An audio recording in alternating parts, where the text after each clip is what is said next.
pain and hope, the long struggle for racial justice and healing.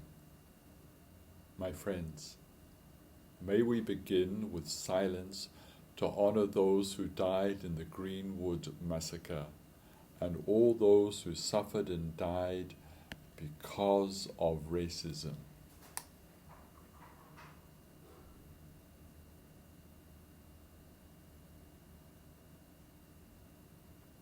Thank you. Thank you, my dear sister, Dr. Tonya Anderson, and all of you at the Dr. Ada Lois C. Powell Fisher Center for Social Justice and Racial Healing at the University of Science and Art of Oklahoma. You dreamed and planned and worked for a very long time for this conference to happen. The survivors and the descendants of those who suffered and died at Greenwood have fought for generations to right the wrongs of 100 years ago in Tulsa.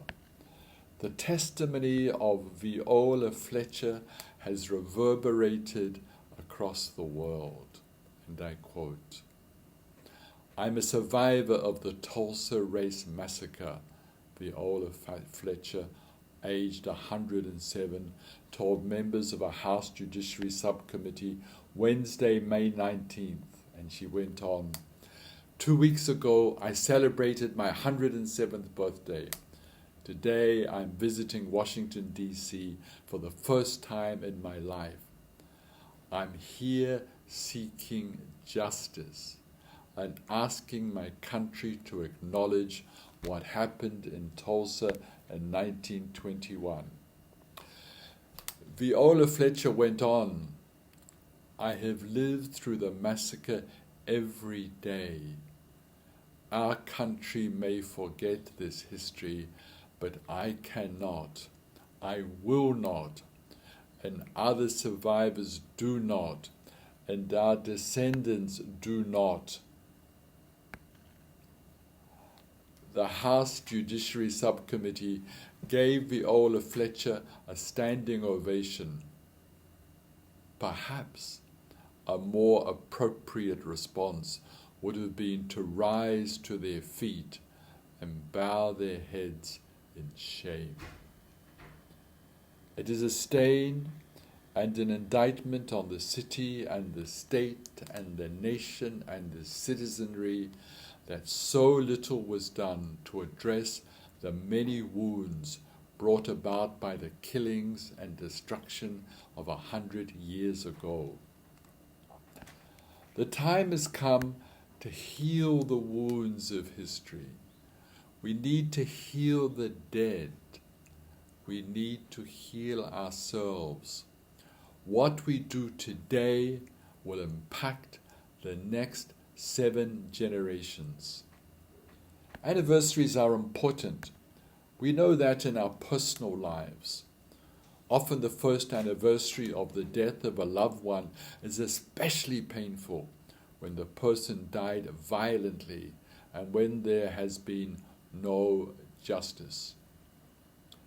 Here we are, just a few days after the centennial of the horrific events that unfolded in Greenwood between May 31st and June the 1st, 1921. In May last year, Human Rights Watch wrote in The Case for Reparations, and I quote, "The massacre occurred in a broader context of systemic racism rooted in the United States history of slavery, white supremacy, racist violence, and oppression, which continues across the United States today. Many have written about how the COVID-19 pandemic has ripped the veil from the harsh reality of injustice and inequality across the world, not least institutionalized racism. COVID-19 has helped lay bare the consequences of the 2 original sins on which the United States was built: genocide and slavery. During the time of COVID-19, George Floyd was murdered by Derek Chauvin following the police killings of Eric Garner, Breonna Taylor, Ahmaud Arbery, and. The list is very long. Each person a human being of infinite value, all people of color, mainly men. As we all know, the murder of George Floyd led to street protests and an outpouring of pent-up pain, anger, and outrage, not just across the United States, but across the world. Black Lives Matter echoed across the globe. Racism is global in character and stretches back through the centuries. I recently asked my Facebook friends about their gains and losses during COVID-19. Mary Lyons wrote, "Here in the United States of America, with the horrible death of George Floyd, I am being gifted by the forced awareness of my deep and unrecognized racial prejudices and the white supremacy that is so deeply embedded in our institutions. I give thanks for the weight of the evil veil being lifted. It is a veil that can drown the love we profess to follow in Christ. The pandemic made many of us stop and see." End of quote. Each of us comes to this conversation of building bridges and dismantling racism through the prism of our own life journeys. I would love to hear each of your stories with your joys and sorrows, how racism wounded and still wounds you, where you are on the journey of healing, and what you are doing to help dismantle racism for the common good. The dialogues and the 2 virtual Healing of Memories workshops will at least give some of you an opportunity to share and to be heard. Today, I would like to reflect with you on my own journey of becoming woke, as Marvin Gaye sang about 50 years ago. I will intertwine this with some of what we have learned in the Institute for Healing of Memories during the last 20 years. My own sensibilities about race and racism began when I was about 5 years old.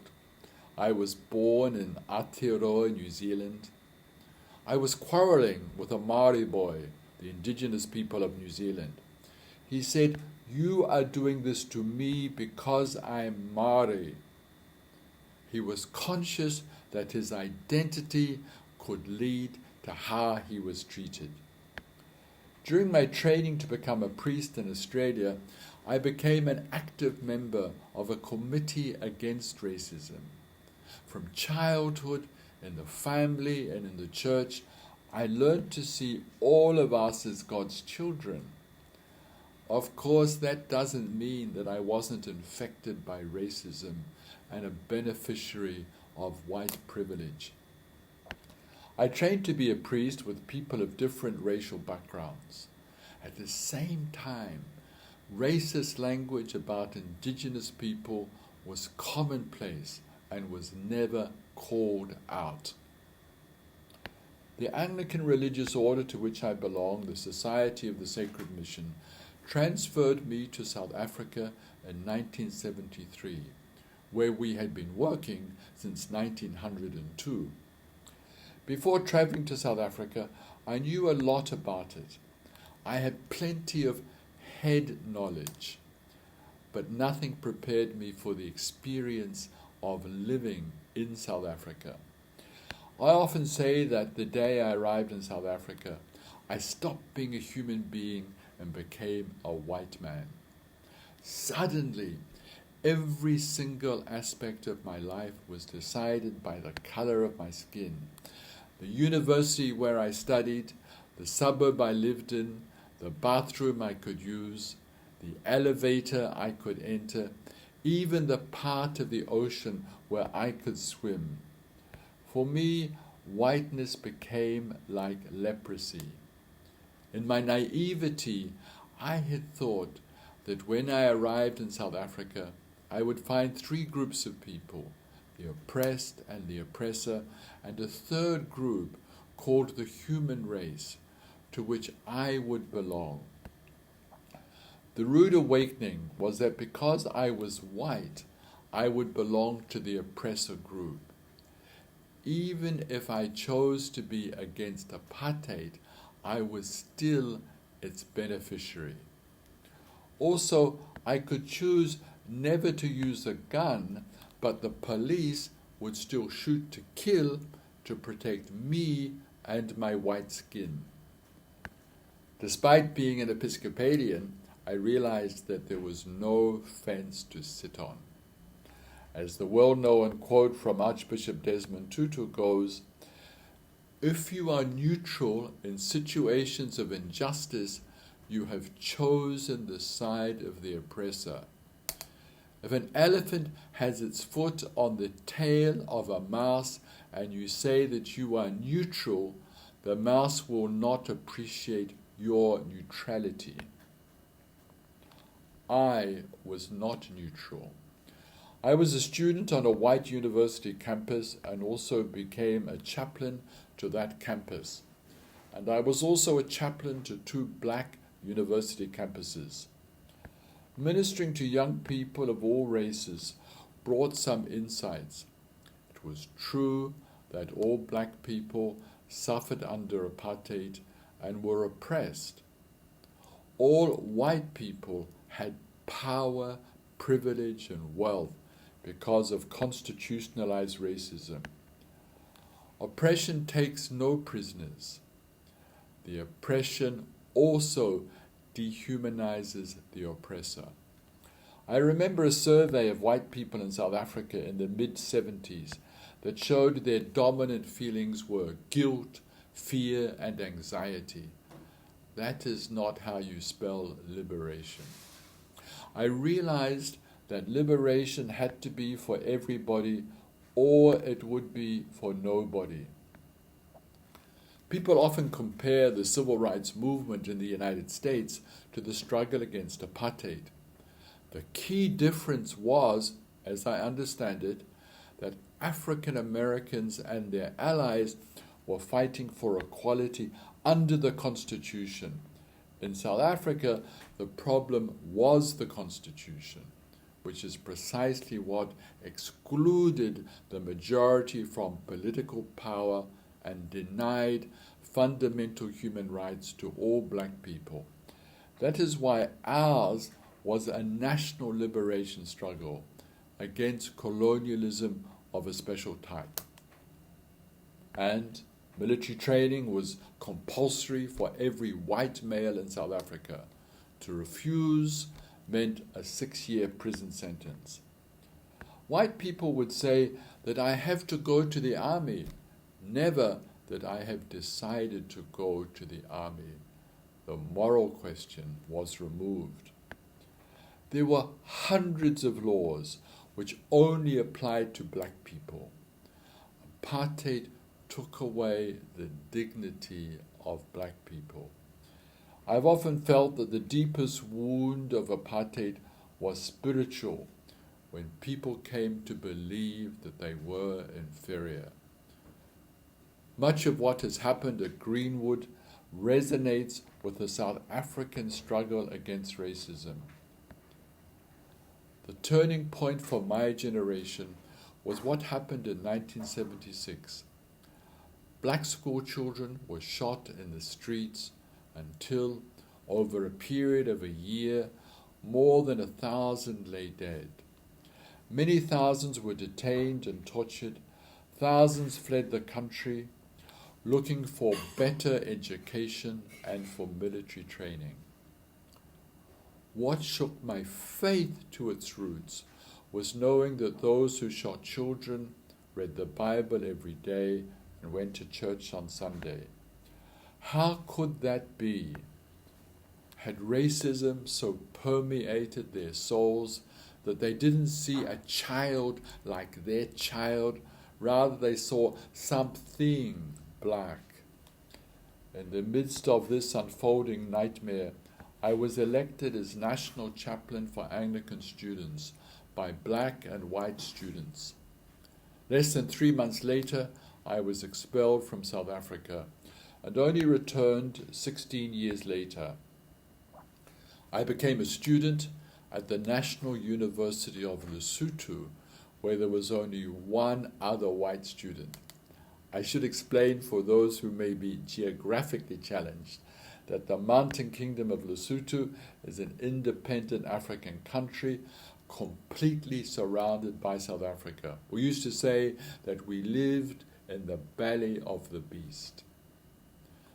That experience of living in an independent African country helped me to recover my humanity, to live as a person among other persons. I joined the liberation movement, ministering to exiles, assisting with their education from creche to university.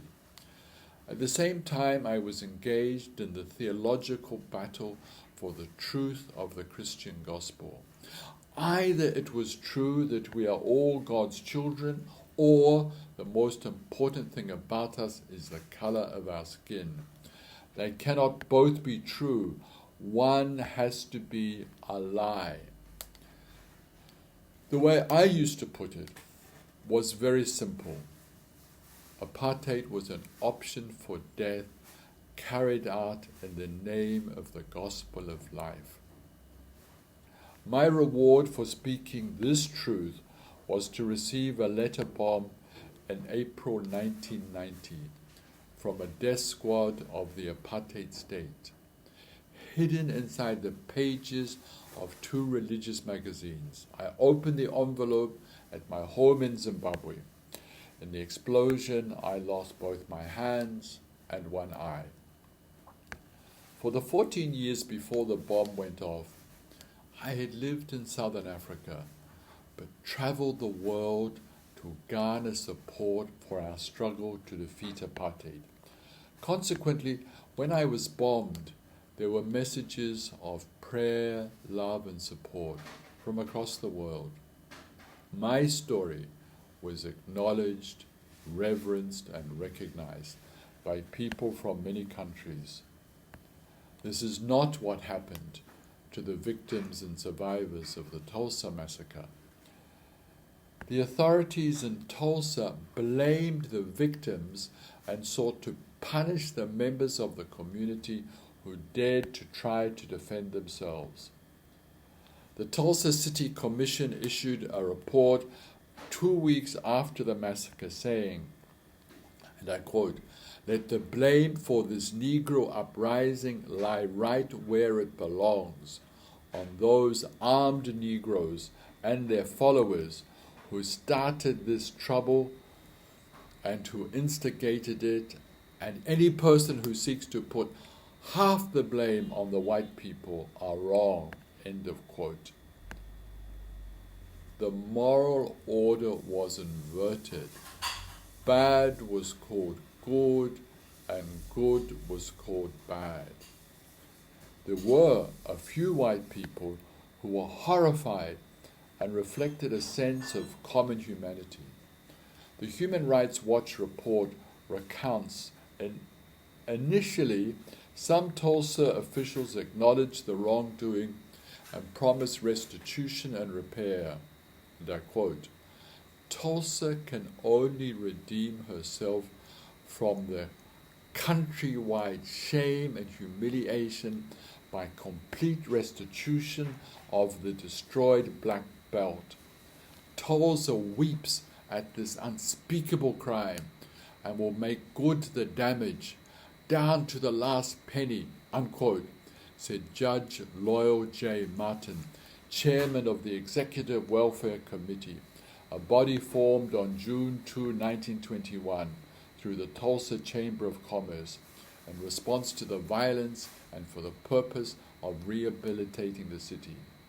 Alva J. Niles, president of the Chamber of Commerce, made similar apologies and promised that, and I quote, rehabilitation will take place and reparations made, unquote, adding that Tulsa feels, and I quote, intensely humiliated and pledged to punish those guilty of bringing the disgrace and disaster to the city. Those voices did not prevail. 100 years later, Violet Fletcher asks for justice, for acknowledgement, and for reparations. 2 days after the testimony of Viola Fletcher and 2 other surviving congressmen, Hank Johnson introduced the Tulsa Greenwood Massacre Claims Accountability Act to provide access to the courts to seek restitution.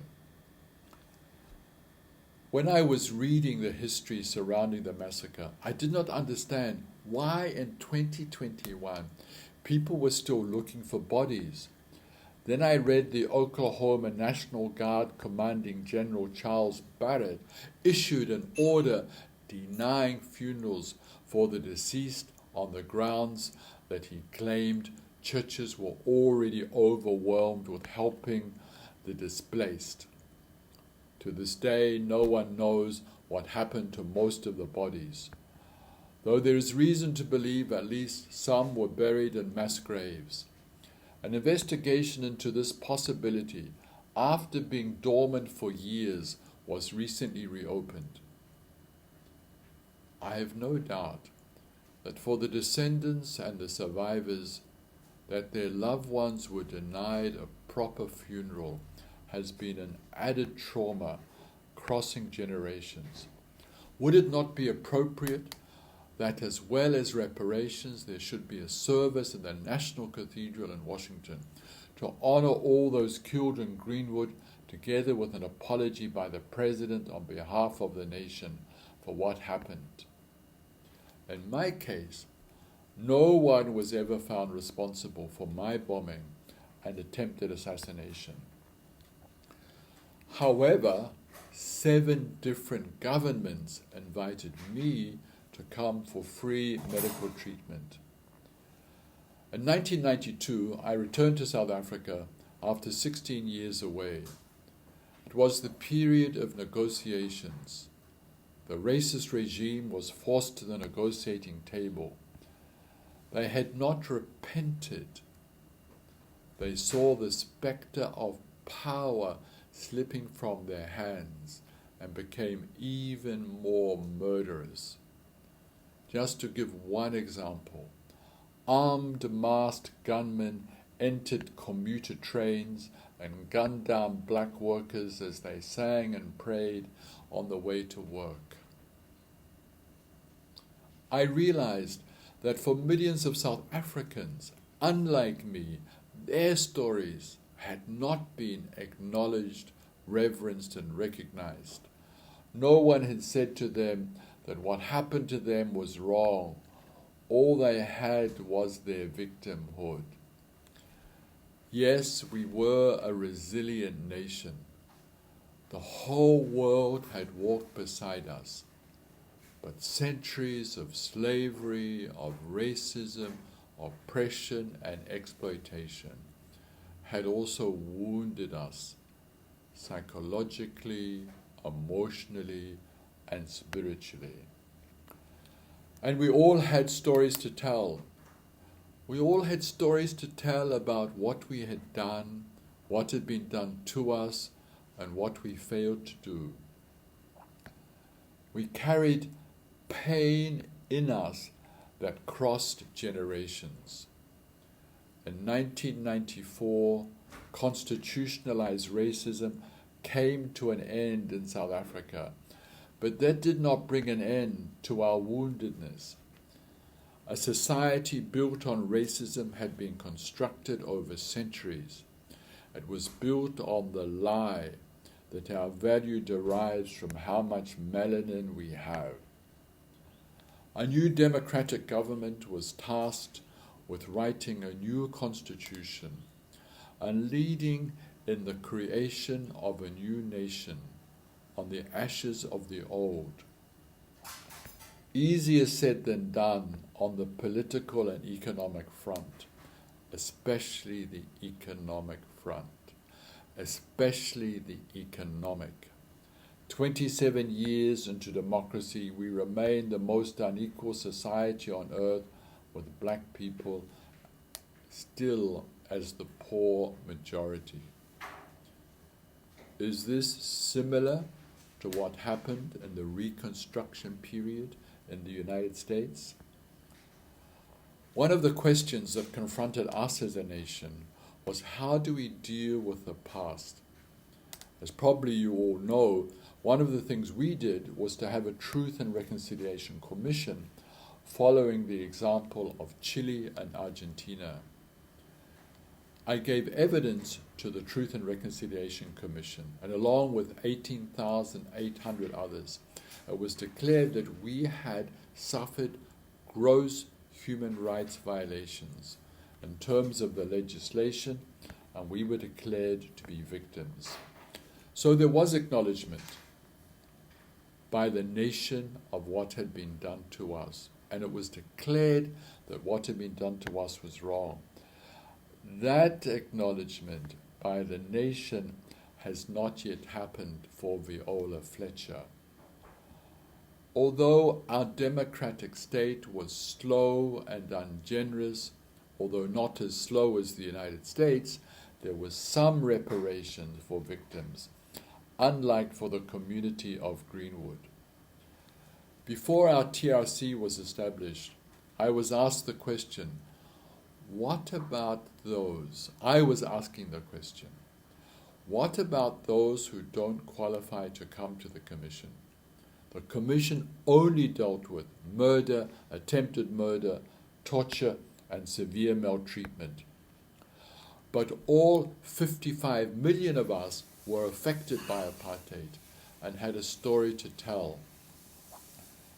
Just to give you one example, between 1960 and 1983, more than 3.5 million people were forcibly removed from their homes because of their race.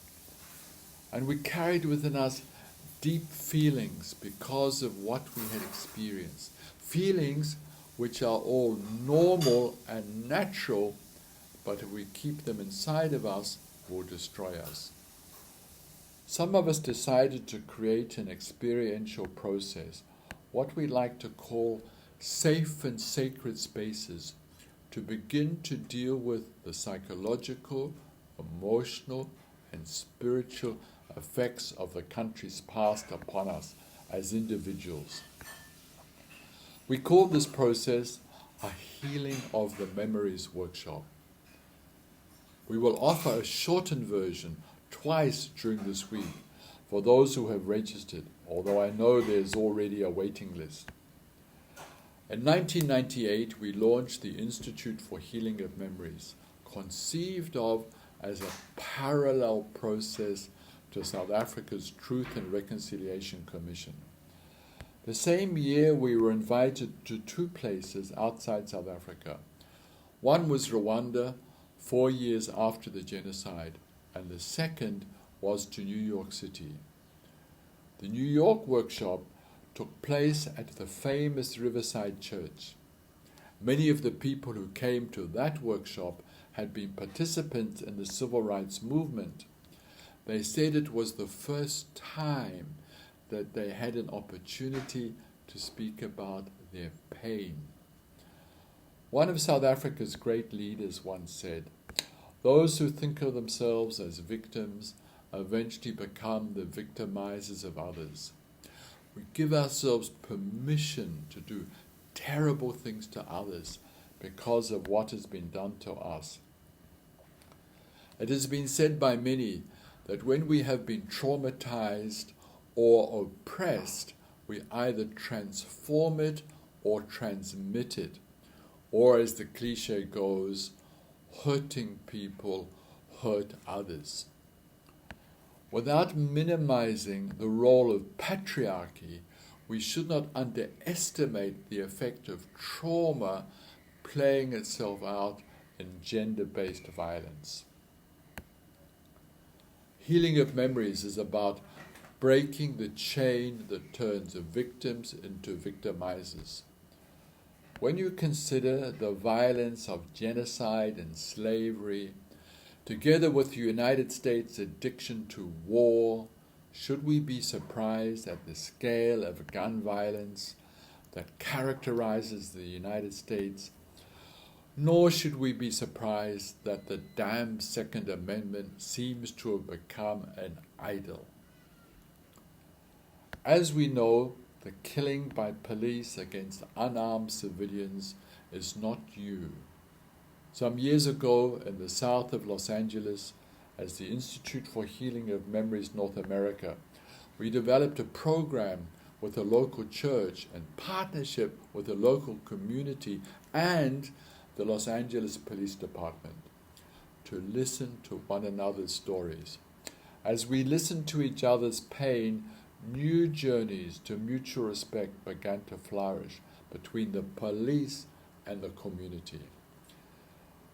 I suspect that many of us are either activists against racism in communities or in the academy. Perhaps some of us would describe ourselves as public intellectuals. Many years ago, I was interviewed for a visiting professorship at the New School for Social Research in New York. They asked me to explain in what way I was a public intellectual. I did not like to admit that I had never heard of the term. After the end of apartheid, a number of mental health professionals offered their services to torture survivors. At the first meetings, the survivors would ask the professionals, "Where were you when we were struggling for our freedom?" I love the way the invitation to this conference speaks of the, quote, need to bridge the gap between the academic research and teaching and social activism beyond the university. So our research and teaching is important, but not sufficient to dismantle racism for the common good. Jim Wallace of Sojourners magazine observed that in the demonstrations following the murder of George Floyd, he had never in his lifetime seen so many white people participating. Is that not a sign of hope? My presentation is saying by implication that even as we advocate for justice out there, we need to be traveling our own internal journeys, facing our own demons. Healing of Memories was born as a considered response to the grave injustice of apartheid racism. We realized that we needed to heal for our own sake so that we could return to continue the task of building a more just world.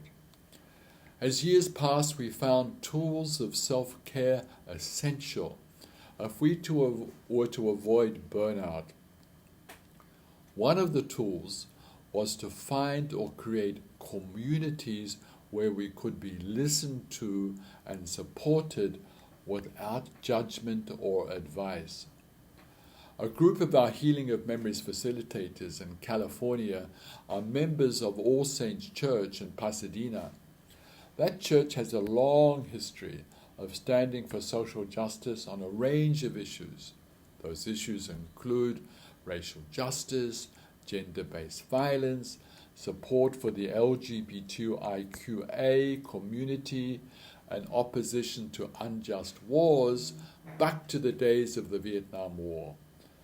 They are all women, several of them women of color, and all lifelong activists for social justice. We meet from time to time to listen to one another and give each other support.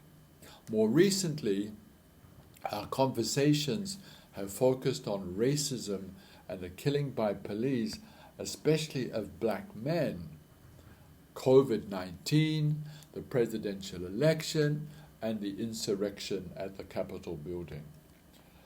As we sought to give one another new courage and find hope, we resolved to offer an online conversation which we called Healing as a Revolutionary Act. We shared what we had learned about how we could not participate in working for transformative justice without dealing with our own stuff and being supported as we travel these journeys. The title, Healing as a Revolutionary Act, resonated, and people joined from across the United States, Europe, and from Southern Africa. We also shared different resources that have equipped us as activists to make us more aware in fighting and unlearning racism and what we need to do for self-care. I hope that this conference will play a similar role for all of us and that we will embrace healing as a revolutionary act on our own journey of building bridges and dismantling racism for the common good.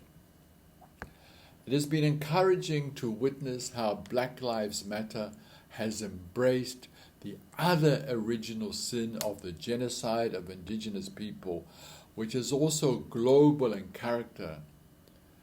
There is also the painful but liberating journey of disabusing ourselves of the historical falsification and ignorance that especially those of us who are white have as to the true history of the United States and the world. It is time we all gained several new pairs of spectacles to view reality. When it comes to working for transformative justice, I believe that seeing the intersectionality of different struggles will strengthen all of us. Today, Asian Americans are also in the firing line and need our unequivocal solidarity. COVID-19 is offering us some very sharp lessons if we have eyes to see and hearts to feel. It is well recorded that people of color and indigenous people fared much worse while the pandemic has been raging. This is particularly because of inequality. COVID-19 is also telling us that we are one human family and that we have one earthly home. Mother Earth is also crying. Inviting someone from faraway South Africa to present today speaks to the importance of internationalism and solidarity. As a person of faith, I like to ask the question, what is God's dream for us and what is my role? Regardless of our faith tradition and spirituality, we all need resilience and hope. We can be the generation that takes giant steps towards dismantling racism, traveling as we do on the shoulders of our physical and spiritual ancestors. At the same time, we need to dismantle patriarchy, build a world of greater equality, characterized by kindness and generosity. In 100 years, let the descendants of Viola Fletcher and all those who died be able to say that finally there was acknowledgement, transformative justice, and reparations. And now I quote, "Now therefore I, Joseph R. Biden Jr., President of the United States of America, by virtue of the authority vested in me by the Constitution and the laws of the United States, do hereby proclaim May 31st, 2021, a day of remembrance, 100 years after the 1921 Tulsa Race Massacre. I call upon the people of the United States to commemorate the tremendous loss of life and security that occurred over those 2 days in 1921, to celebrate the bravery and resilience of those who survived and sought to rebuild their lives again, and commit together to eradicate systemic racism and help to rebuild communities and lives that have been destroyed by it. End of quote. In South Africa, we sang and danced our way to freedom. Our artists, past, present, and future, will continue to inspire us and give us new courage. For generations, African Americans sang the spirituals, songs of lament that were also songs of defiance and resistance, and the knowledge that this too shall pass. We will, like Marvin Gaye, keep asking, what's going on? We will sing with Pete Seeger, we shall overcome. And finally, we say with Amanda Gorman in her poem, The Hill We Climb, and I quote, and so we lift our gaze, not to what stands between us, but what stands before us. We close the divide because we know to put our future first, we must first put our differences aside. We lay down our arms so we can reach out our arms to one another. We seek harm to none and harmony for all. Let the globe, if nothing else, say this is true, that even as we grieved, we grew, that even as we hurt, we hoped, that even as we tired, we tried, that we'll forever be tied together, victorious, not because we will never again know defeat, but because we will never again sow division. Scripture tells us to envision that everyone shall sit under their own vine and fig tree, and no one shall make them afraid. If we're to live up to our own time, then victory won't lie in the blade, but in all the bridges we've made. End of quote. I thank you.